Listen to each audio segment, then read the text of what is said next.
Live at 6, this is 13 News Now.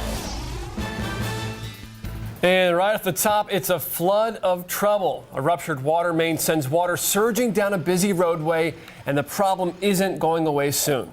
Good evening, I'm Philip Townsend. And I'm Regina Mobley. A huge chunk of Virginia Beach Boulevard remains shut down.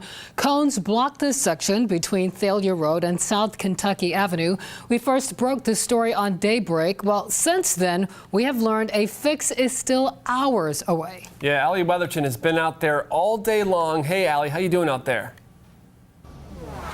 Hey, Philip, I just talked with Public Works, and that's right. They say it's still several hours away until this road will be reopened. Now, I want you to take a look. This is Virginia Beach Boulevard. You can see crews are still here working as best as they can, trying to get this road back open. They've been here since 4 o'clock this morning, and I'm told the road will possibly not be reopened until at least 10 o'clock tonight.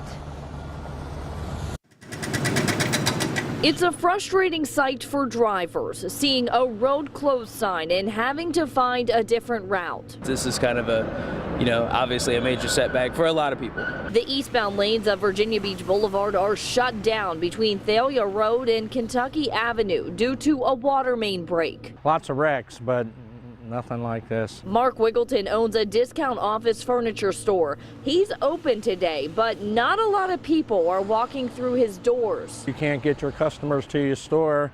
They have to call on the phone, and because of what we sell, people want to touch it. Can't touch it over the phone. And while the water is back on for customers, crews are still working on repairing the road. James Cherry with Public Works says the pipe they repaired was between 70 and 80 years old. He says cast iron pipes usually last a long time, about 100 years.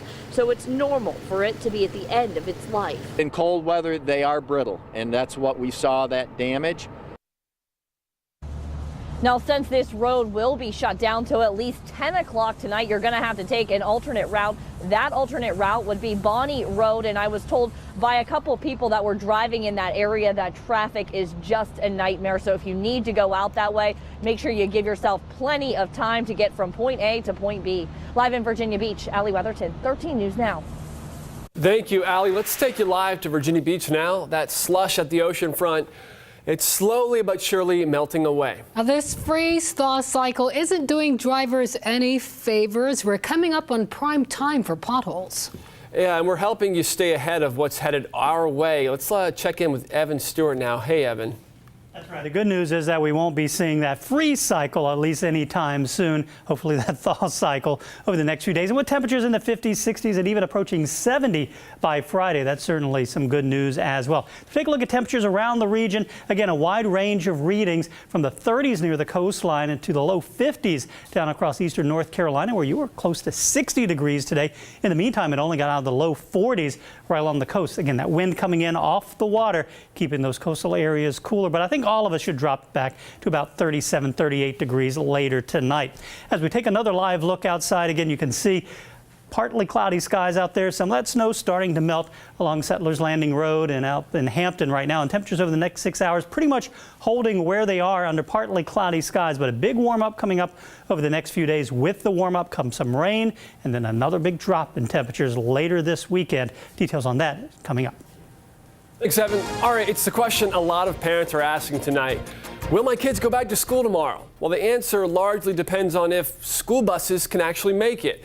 That's why we sent Ernie LeBeau out to find out a little more. She's in the mobile weather lab right now. And Ernie, you're driving through a bus route in Chesapeake, is that right?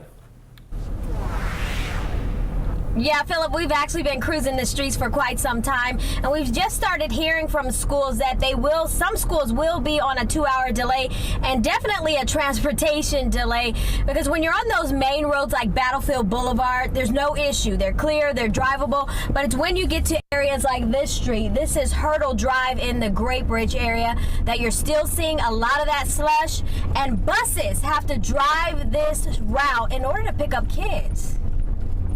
You can call it an extended winter break. The snow keeping kids out of school longer than expected, and parents ready for them to go back. They were hoping it was closed again tomorrow, but I told them don't get your hopes up. Now it's at the point where they need to go back to school. One problem is getting them to school. Thousands of kids across the area take the bus. We headed out on the Great Bridge primary school bus route in Chesapeake to see how the roads look. Now, Battlefield Boulevard was clear, and it was also drivable at the Edna Street stop. But across the street at James Earl Drive and Dunbar Court, it still looked like a winter wonderland.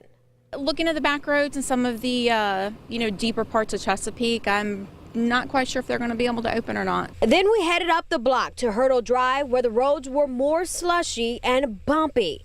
But some parents were hopeful. My experience has been the bus drivers have always done a really good job getting the kids to and from school. Then on Onser Drive, still more snow, slush, but signs of melting, leaving many people wondering whether or not the big thaw will come soon to get kids back to school. Maybe at this point, just open school and whoever can make it. And, if not, then, they can just stay home and not be penalized.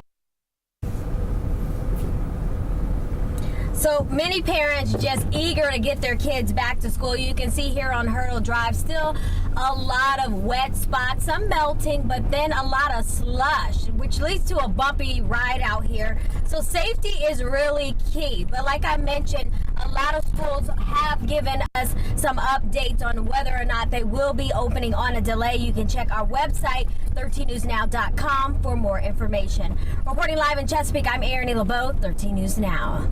Thank you, Ernie. Well, as cabin fever spreads, some parents, they need to get back to work. That's right. The Peninsula Boys and Girls Club is helping out. They are extending their childcare hours from 10 a.m. to 6 p.m. each day to help working parents. We spoke with program director Latoya Littleton. She says the energy has picked up over the past few days. Ecstatic. We have some non-working parents that are sending their kids. I'm just happy to see kids. This is a place that the kids come because it keeps them out of trouble. We always have something go on. We have a lot of young staff. The club says it will keep those extended hours as long as the schools are closed.